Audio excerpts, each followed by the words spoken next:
क्या आप जानते हैं यहाँ पर एक शादी हो रही है जिसमें दूल्हा और दुल्हन काफी खुश दिखाई दे रहे हैं। शादी के बाद इन्होंने दुल्हन की मां से आशीर्वाद लिया।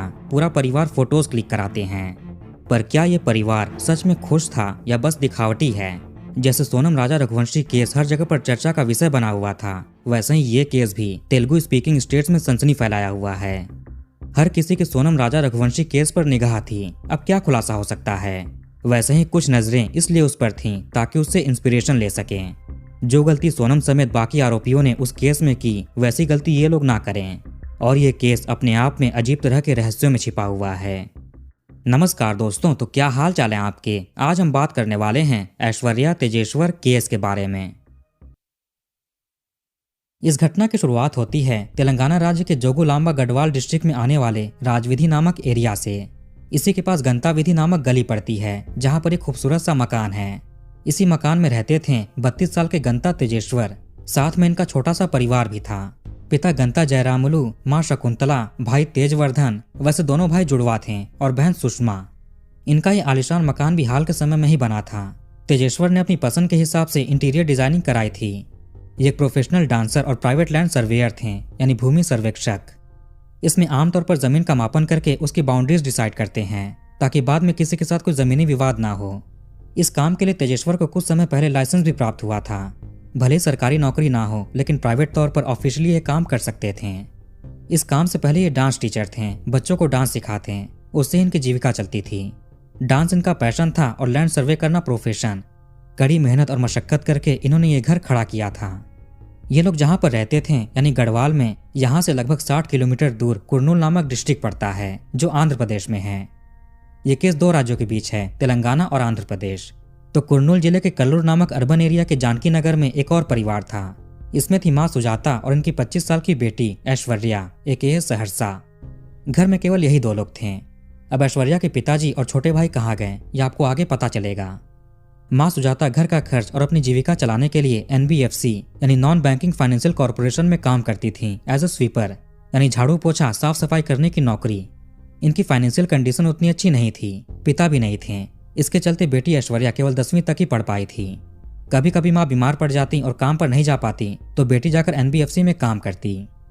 उधर तेजेश्वर के घर वाले अपने बेटे के लिए दुल्हन की तलाश शुरू करते हैं।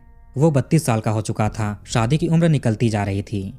फैमिली ने अपने रिश्तेदारों, जान पहचान के लोगों सबसे बोल दिया कि अगर अपनी बिरादरी में कोई लड़की शादी लायक है तो पता करके बताइए। इधर ऐश्वर्या के कुछ रिश्तेदार गढ़वाल इलाके में भी रहते थे। गढ़वाल के जम्मी चेट नामक गांव में ऐश्वर्या के नानी का घर था, तो यहाँ पर माँ बेटी अक्सर आते जाते रहते थे। इस जगह से तेजेश्वर का घर ज्यादा दूर भी नहीं था। ऐसे उसके रिश्ते की बात ऐश्वर्या के नानी के घर तक भी पहुंच जाती है। सुजाता भी अपनी बेटी की शादी करवाने के बारे में सोच रही थी, इसलिए इन्होंने पहले तो तेजेश्वर के घर पर फोन करके बातचीत की। उसके बाद ये खुद अपनी बेटी के साथ उनके घर पर रिश्ता लेकर जाती हैं। ये 2024 के आखिरी महीने की बात है। बड़े बुजुर्ग मिलकर सारी चीजें तय करते हैं। पहली मुलाकात में ही ऐश्वर्या और तेजेश्वर ने एक दूसरे को पसंद कर लिया। दिसंबर 2024 में इनकी सगाई होती है। इसके बाद शादी की डेट निकाली गई फरवरी महीने के लिए, पर कुछ फाइनेंशियल इश्यूज की वजह से शादी को पोस्टपोन कर दिया जाता है। फिर दूसरी डेट निकली 18 मई 2025 की। इस दिन बीचूपल्ली के आंजनेय स्वामी मंदिर में तेजेश्वर और ऐश्वर्या की शादी होती है। काफी धूमधाम से सब कुछ संपन्न हुआ। दूल्हा दुल्हन बहुत प्रसन्न थे। इसके बाद ऐश्वर्या अपने ससुराल गंताविधि के इस घर में आ गई।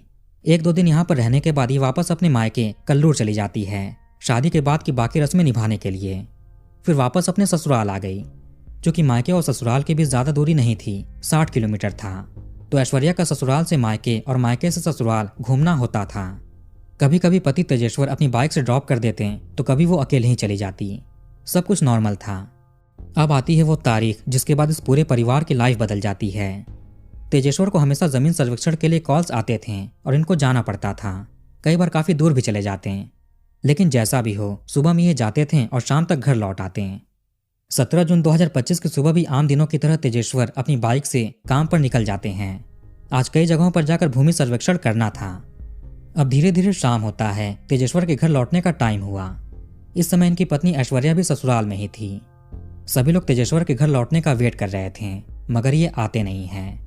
जब घर वालों ने उनका फोन ट्राई किया तो लगा नहीं, वो स्विच ऑफ बता रहा था। घर के लोगों की चिंता बढ़ने लगी।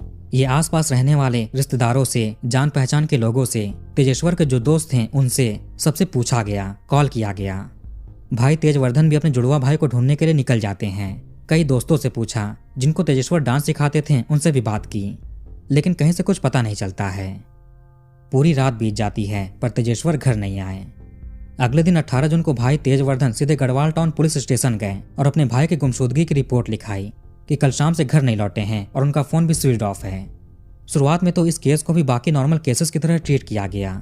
घर वालों से थोड़ी बहुत पूछताछ की गई, जैसे आखिरी बार कब बात हुई थी, क्या बात हुई थी, आखिरी बार कहाँ पर देखे गए थे, किससे मिलने गए थे, वगैरह वगैरह। पुलिस ने इस केस के बारे में आसपास के थानों में भी नोटिस भेज दिया कि ऐसे ऐसे एक आदमी गायब हो गए हैं, लापता हो गए हैं, अगर कोई इन्फॉर्मेशन हो तो सूचित करें। इन सब चीजों में 3-4 दिन बीत जाते हैं। 18 जून को भाई ने रिपोर्ट लिखाया था, अब तारीख आ गई 22 जून की। कई मीडिया रिपोर्ट्स में है 21 जून। तो 21-22 जून के बीच गढ़वाल से लगभग 140 किलोमीटर दूर आंध्र प्रदेश में नंदयाल डिस्ट्रिक्ट पड़ता है। यहीं पन्नियम थाना क्षेत्र के अंतर्गत सुगलीमेट्टा गांव में एक नहर है, HNSS यानी हंद्री नीवा सुजाला स्रवंथी कैनाल। इसी कैनाल के करीब एक खेत था जहां पर कुछ ग्रामीण काम कर रहे थे। वहीं पर इन्हें अजीब तरह की दुर्गंध आनी शुरू हो जाती है। पता नहीं वो क्या है, शायद कोई जानवर कई दिनों से झाड़ी में पड़ा हो। इन लोगों से जब दुर्गंध बर्दाश्त नहीं हुई तो ये उसे हटाने के लिए जाते हैं। जैसे ही इन्होंने नहर के पास झाड़ी में देखा, इनकी हालत खराब हो गई। फौरन इन्होंने पुलिस को सूचना दी। उधर गढ़वाल टाउन की पुलिस ने तेलंगाना के पड़ोसी पुलिस स्टेशन के साथ साथ आंध्र प्रदेश और कर्नाटक के थानों में भी सूचना भेज दी थी। साथ में ये लोग CCTV कैमरों की भी जांच कर रहे थे। पुलिस ने सर्विस प्रोवाइडर से तेजेश्वर का मोबाइल टावर लोकेशन भी निकलवाया। आखिरी बार उसका फोन कहां पर बंद हुआ, वो लोकेशन मिलता है पिन्नापुरम लेक का।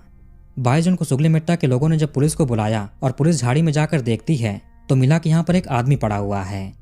लगा कि यहाँ पर कई दिनों से होगा, डिकम्पोजिशन की हालत में था, चेहरा भी पहचान नहीं सकते थे। पुलिस ने जैसे तैसे इसे कुर्नूल के गवर्नमेंट हॉस्पिटल भिजवा दिया पोस्टमार्टम के लिए।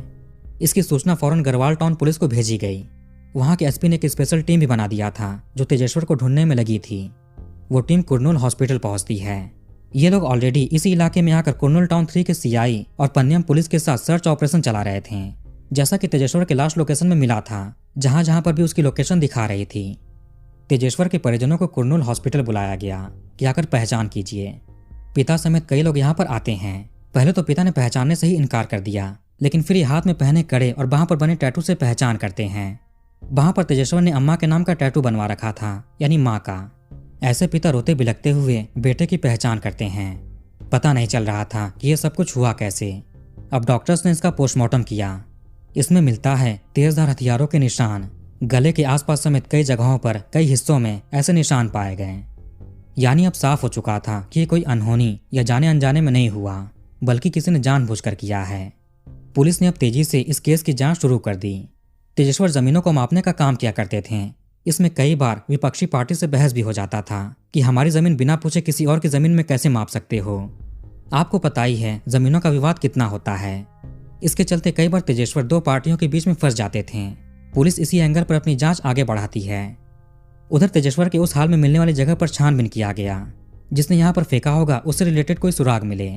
पुलिस ने तेजेश्वर के घर परिवार, दोस्तों, पड़ोसियों, जिनसे भी हो सकता था, पूछताछ किया।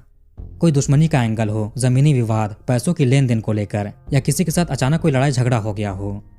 गढ़वाल के कृष्णा रेड्डी बंगलों के पास पुलिस को एक फुटेज मिलती है कैमरे की। इसमें दिखा कि तेजेश्वर एक कार में पिछली सीट पर बैठे हुए 2 लोगों से बात कर रहे हैं। यहाँ पर फ्रेंडली अंदाज में बातचीत हो रही थी, जैसे कि तेजेश्वर उनको जानते हों। इसके बाद ये भी कार में बैठ जाते हैं और चले गए। कार में टोटल 4 लोग थे। एक तो तेजेश्वर जो कि ड्राइवर की बगल वाली सीट पर बैठे हुए थे, दूसरा ड्राइवर और 2 लोग पीछे बैठे हुए थे। पुलिस ने रास्तों के हिसाब से आगे के कैमरे चेक किए। ये कार फिर नन्नूर टोल प्लाजा के पास दिखाई देती है। तेजेश्वर के फोन की लोकेशन भी टाइमिंग के हिसाब से यहीं की शो हो रही थी, यानी वो अभी भी कार में है। पुलिस जब घर वालों से बातचीत कर रही थी तो इन्हें पता चलता है कि बस केवल महीने भर पहले 18 मई को तेजेश्वर की शादी हुई थी। शुरू में तो ये परिवार शादी को लेकर बहुत खुश था, मगर फिर कुछ ऐसा हुआ कि शादी का विरोध करने लगे। शादी की डेट फिक्स होने के बाद घर में तैयारियां शुरू हो गई थीं, जैसा कि आम घरों में होता है। लेकिन जो शादी की डेट थी 18 मई, उससे 5 दिन पहले 13 मई को ऐश्वर्या अपने घर से गायब हो जाती है। बिना बताए कहीं चली गई। किसी को कुछ समझ नहीं आ रहा था कि कहाँ गई। घर में इतने सारे काम थे, तैयारियां चल रही थी, मेहमान आ रहे थे। शादी को केवल 5 दिन बचे हैं और दुल्हन गायब हो गई। माँ सुजाता इससे बहुत परेशान होती हैं। जब तेजेश्वर के घर वालों को पता चला तो वो लोग भी कल्लूर आए, होने वाली बहू को ढूंढने में मदद करने लगे। खुशकिस्मती से ऐश्वर्या 16 मई को सही सलामत वापस घर आ जाती है। लोगों ने इससे सवाल किया कि ऐसे अचानक कहाँ चली गई थी और क्यों गई। इसने कहा कि ये संपन्न परिवार से नहीं आती है, बड़ी मुश्किल से माँ ने शादी के लिए पैसे इकट्ठा किए। ये अपनी माँ को दहेज के सामान जुटाते हुए देख रही थी, जो इसे बिल्कुल भी अच्छा नहीं लगता है कि माँ की मेहनत की कमाई इसकी वजह से किसी और के पास जाएगी। इसी वजह से दुखी और परेशान होकर ये अपनी सहेली के पास चली गई थी। इसने फिर तेजेश्वर से दहेज को लेकर बात किया। वो इसको समझाता है, आगे ये मान भी जाती है। इसको पछतावा हुआ कि घर से भागकर परिवार की इज्जत मिट्टी में नहीं मिलाना चाहिए था। इन्हीं हरकतों की वजह से तेजेश्वर के घर वाले कहने लगे कि इस लड़की से शादी मत करो, ये ठीक नहीं लग रही है। अभी से ही ऐसा हाल है, घर से भाग जा रही है तो शादी के बाद क्या करेगी। मगर रोते हुए ऐश्वर्या तेजेश्वर से माफी मांगती है, कहा कि ये तुम्हें पसंद करती है और तुमसे ही शादी करना चाहती है। इसके बाद तेजेश्वर अपने परिवार के खिलाफ जाकर ऐश्वर्या से ही शादी करने की जिद करता है। फिर इन्होंने मंदिर में शादी करने का फैसला किया। मजबूरन परिवार को भी ये सब कुछ मानना पड़ता है। यहाँ पुलिस ने हर एंगल से तेजेश्वर को लेकर जांच की, लेकिन कोई सुराग नहीं मिल रहा था। फिर इनके भाई पुलिस को एक और चीज बताते हैं। शादी के बाद भाभी घर पर आई, लेकिन वो दिन भर अपने फोन में ही लगी रहती। ना तो ये माता पिता से कोई बात करती थी, ना तो ननद से, ना तो भाई से, बस फोन में ही बिजी रहती। यहाँ तक कि जब भाई गायब हुआ तब भी ऐश्वर्या के चेहरे पर ज्यादा दुख प्रतीत नहीं हो रहा था। ये अपने कमरे में फोन पर व्यस्त होती। 18 मई यानी शादी वाले दिन से लेकर 17 जून यानी भाई के गायब होने वाले दिन तक, इन 29 दिनों में 15 दिन तो भाभी मायके में ही रही। कई बार इसका आना जाना होता था। इसी बीच ही राजा रघुवंशी केस भी चल रहा था, जिसे लेकर पूरे देश में चर्चा हो रही थी। वही केस यहाँ के परिजनों और पुलिस के दिमाग में आता है, कहीं उसी तरह का मामला यहाँ पर तो नहीं। इसी को सोचकर पुलिस ने अब अपना फोकस ऐश्वर्या पर किया। इसके फोन नंबर के जरिए कॉल डिटेल रिकॉर्ड निकाला गया। फॉरेंसिक टीम और पुलिस बाइक की जांच करती है। फिंगरप्रिंट सैंपल जैसे एविडेंसेस जुटाए जा रहे थे। इसी बीच इन्हें बाइक में जीपीएस ट्रैकर मिलता है। अब कोई अपनी बाइक में जीपीएस क्यों लगाएगा? तेजेश्वर ने खुद ऐसा कुछ किया होगा, इसे परिवार वाले मना करते हैं। यानी फिर जिन्होंने घटना अंजाम दिया उन्होंने ही लगाया होगा। तभी 17 जून की दोपहर बाद जब तेजेश्वर कृष्णा रेड्डी बंगलों के पास था तो अचानक वो कार आई और इसको अपने साथ ले गई। पुलिस ने इन्हीं लोगों का पता करने के लिए तेजेश्वर के कॉल डिटेल रिकॉर्ड निकाले, मगर इसमें कुछ भी संदिग्ध नहीं मिलता है। इसका मतलब कि वो लोग कॉल करके लोकेशन नहीं पता किए होंगे, बल्कि जीपीएस से ट्रैक किया। इन्होंने कॉल पर बात करना अवॉइड किया होगा, ऑफलाइन ही तेजेश्वर से जान पहचान बढ़ाई होगी। पुलिस को साफ साफ इसमें गहरी साजिश लग रही थी। उधर जब पुलिस की टीम ने ऐश्वर्या का कॉल डिटेल रिकॉर्ड निकाला तो उसे देखकर इनके पैरों तले जमीन खिसक गई। शादी के बाद से लेकर तेजेश्वर के गायब होने के बीच ऐश्वर्या ने एक नंबर पर 2000 से भी ज्यादा बार बातचीत की थी। कई बार तो 1 घंटे से ज्यादा की भी बातचीत हुई। वहीं इसने अपने पति तेजेश्वर को बस 150 बार कॉल किया था।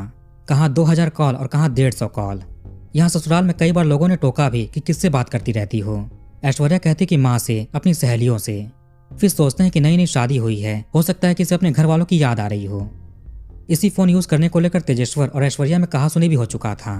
अपने पति से ज्यादा समय ये फोन को देती है, उसमें ही लगी रहती है और ये शादी होने के बावजूद भी पति से दूरी बनाकर रखती थी। 23 जून तक पुलिस ऐश्वर्या को उठाती है। इससे अपने अंदाज में पूछताछ किया गया। पुलिस को इससे जो सच्चाई पता चलती है उस पर पहले तो इन्हें विश्वास नहीं हुआ। इसके बाद एक टीम कुरनूल भेजी गई और ऐश्वर्या की माँ सुजाता को उठाया गया। सुजाता की भी कॉल डिटेल देखी जाती है। इन दोनों माँ बेटी का एक ही नंबर पर बात हो रहा था। वो नंबर था NBFC branch manager Tirumal Rao का, वही फाइनेंशियल कॉर्पोरेशन जहां पर सुजाता झाड़ू पोछा का काम करती थी। मगर आखिर एक स्वीपर के ब्रांच मैनेजर से क्या कनेक्शन हो सकता है? 35 साल का तिरुमल राव कंप्यूटर साइंस में बीटेक ग्रेजुएट था और NBFC कुरनूल के ब्रांच का मैनेजर था। इसकी 2019 में ही शादी हो चुकी थी। तिरुमल के पिताजी तिरुपट्टया आंध्र प्रदेश में एक रिटायर्ड पुलिस हेड कांस्टेबल थे। ये लोग इस मकान में रहा करते थे।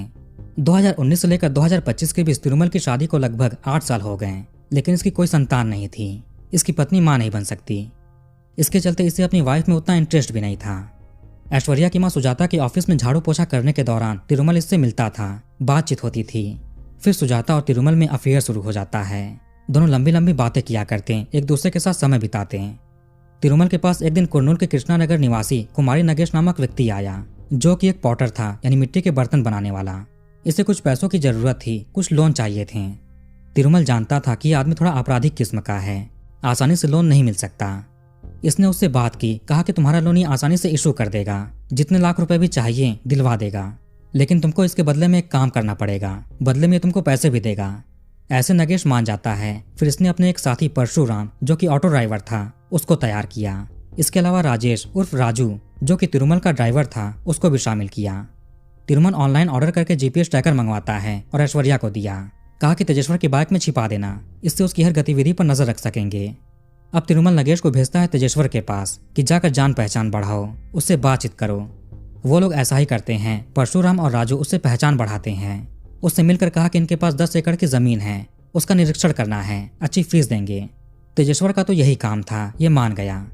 यहाँ पर 17 जून का समय दिया जाता है, इसी दिन चलकर देख लेंगे। इसी दिन दोपहर के बाद किराए की कार लेकर नगेश, परशुराम और राजू जीपीएस ट्रैकर के जरिए तेजेश्वर तक पहुंचे। उससे बात करके उसको कार में बिठाया। जब ये लोग एरावली गढ़वाल के बीच वीरापुरम नामक जगह पर पहुंचे तो इन्होंने कार को रोक दी। पीछे से पहले परशुराम तेजधार हथियार निकालकर चलाता है, फिर राजू ने, उसके बाद नगेश ने। घटना को अंजाम देने के बाद ये वीडियो कॉल करके तिरुमल को दिखाते हैं। उसके बाद तिरुमल ने ये खुशखबरी ऐश्वर्या को दी। फिर तिरुमल ने उन लोगों से कहा कि कुरनूल के पंचलिंगा के पास पहुंचो और हाईवे से मत आना, सीसीटीवी कैमरे होंगे, कच्चे रास्तों से आना। रास्ते में बीचूपल्ली ब्रिज से तेजेश्वर का मोबाइल फोन, उसका बैग, बाकी सामान सब कुछ कृष्णा नदी में फेंक देते हैं। फिर तिरुमल राव ने इनसे मिलकर तेजेश्वर की पहचान की। इसके बाद ये तीनों साथियों को नए कपड़े देकर चेंज करने को कहा, साथ में 1 लाख रुपए दिए। बाकी पैसे ये 20 जून को देगा। पहले प्लान था कि किसी रियल एस्टेट इलाके में जाकर दफन कर देंगे, ऊपर मकान या बिल्डिंग बन जाएगी, लेकिन वहां पर लोगों की आवाजाही चल रही थी, इससे प्लान कैंसिल करना पड़ा। फिर इन्होंने उसे पन्ने इलाके में नहर के पास झाड़ी में फेंक दिया। ये अपने रक्त वाले कपड़ों को नहर में फेंक देते हैं। सुजाता और तिरुमल के बीच प्रेम संबंध चल रहा था। जब किसी कारण से सुजाता काम पर नहीं आती तो उसकी जगह पर ऐश्वर्या चली जाती थी। इस तरह से इसकी भी तिरुमल से मुलाकात होती थी, जिस वजह से इन दोनों का भी अफेयर शुरू हो गया। मतलब एक साथ माँ बेटे की एक ही आदमी से आशिकी चल रही थी। सुजाता के साथ तो काफी समय पहले ही शुरू हो गया था, लेकिन ऐश्वर्या से बहुत बाद में। शुरू में तो दोनों माँ बेटी को एक दूसरे के रहस्य के बारे में नहीं पता था, लेकिन फिर पता चल जाता है। इसके बावजूद भी इन दोनों का तिरुमल के साथ प्रेम संबंध बना रहा, लेकिन कहीं ना कहीं माँ सुजाता नहीं चाहती थी कि इसके प्रेमी से बेटी भी प्रेम करे। सोचती कि जल्दी से इसकी शादी करके विदा कर दें। उधर तिरुमल सोचता था कि इसकी पत्नी मां नहीं बन सकती, इसलिए ऐश्वर्या से शादी करके बच्चों का सुख प्राप्त करेगा। ये अजीब तरह की लव स्टोरी थी। समय के साथ रिश्तेदार, समाज के लोग सुजाता पर दबाव बनाने लगे कि बेटी शादी के लायक हो गई है, उसके लिए कोई लड़का देखो और शादी कर दो। हालांकि दोनों माँ बेटी के प्रेम रहस्य के बारे में अभी तक किसी को नहीं पता था। सुजाता ने सोचा कि अच्छा मौका है, बेटी को विदा करके आराम से प्रेमी से मिल सकेगी, लेकिन ऐश्वर्या शादी नहीं करना चाहती थी। उधर तिरुमल भी नहीं चाहता था कि ऐश्वर्या शादी करके दूर हो जाए। ये सुजाता को समझाता भी है कि शादी का दबाव बेटी पर मत दो। इससे सुजाता मान भी जाती है, लेकिन समाज के लोगों का प्रेशर था, शादी तो करानी ही पड़ेगी। तिरुमल अपनी पत्नी से भी बात करता है कि हमारी कोई संतान नहीं है, इसको दूसरी शादी कर लेनी चाहिए, दोनों पत्नी आपस में खुश रहना। लेकिन पत्नी तैयार नहीं होती। इसके बाद तिरुमल अपनी पत्नी को रास्ते से हटाने के बारे में सोचने लगा, पर फिर हुआ कि समाज के लोगों को पता चला तो क्या सोचेंगे, बहुत बदनामी होगी, इसलिए प्लान को ड्रॉप कर देता है। फिर इसने ऐश्वर्या से कहा कि तुम शादी कर लो, आगे सोचेंगे क्या करना है। ऐश्वर्या मान तो गई और तेजेश्वर से सगाई भी कर ली। पहली बार शादी की डेट फिक्स हुई फरवरी में, लेकिन वो ऐश्वर्या की वजह से टल जाता है। फिर डेट रखी गई 18 मई की। जैसे जैसे डेट करीब आ रही थी वैसे वैसे ऐश्वर्या की परेशानी, इसकी चिंता बढ़ रही थी कि प्रेमी से दूर हो जाएगी। इसके चलते ये शादी के 5 दिन पहले 13 मई को घर से भाग गई और सीधे तिरुमल के पास जाती है। वो इसे अपने घर पर ले गया और अपनी वाइफ को मनाने की कोशिश की कि ऐश्वर्या से शादी करने दो, तुम दोनों को बराबर प्यार देगा, कोई कमी नहीं रखेगा। लेकिन पत्नी नहीं मानती है। इसके बाद 16 मई को वापस ऐश्वर्या को अपने घर पर आना पड़ता है। इसने झूठ कहा था कि दहेज की वजह से परेशान होकर चली गई थी। ऐश्वर्या 24 घंटे तिरुमल के साथ व्हाट्सएप वीडियो कॉल पर रहती, फोन को साइड में रखकर नॉर्मल काम करती, ताकि इसे एहसास होते रहे कि तिरुमल हर वक्त इसके साथ है। शादी वाले दिन भी इसने वीडियो कॉल पर कई घंटों तक बात की। ससुराल में जब तेजेश्वर ज्यादा फोन यूज करने से इसे रोकता था तो ये झगड़ा करती। एक दिन बहस इतना बढ़ा कि ऐश्वर्या पति को ही रास्ते से हटाने के बारे में सोच लेती है। तिरुमल भी ऐसा ही सोच रहा था, अगर वो चला जाएगा तो खुलकर ये मिल सकेंगे, ऊपर से उसके हिस्से की प्रॉपर्टी भी ऐश्वर्या को मिल जाएगी, कोई भी रिश्तेदार दोबारा शादी करने का दबाव नहीं देगा। ये लोग शादी के पहले से ही इसके बारे में सोच रहे थे, लेकिन पति के रोक टोक करने के बाद कंफर्म कर लेते हैं कि घटना को अंजाम देंगे।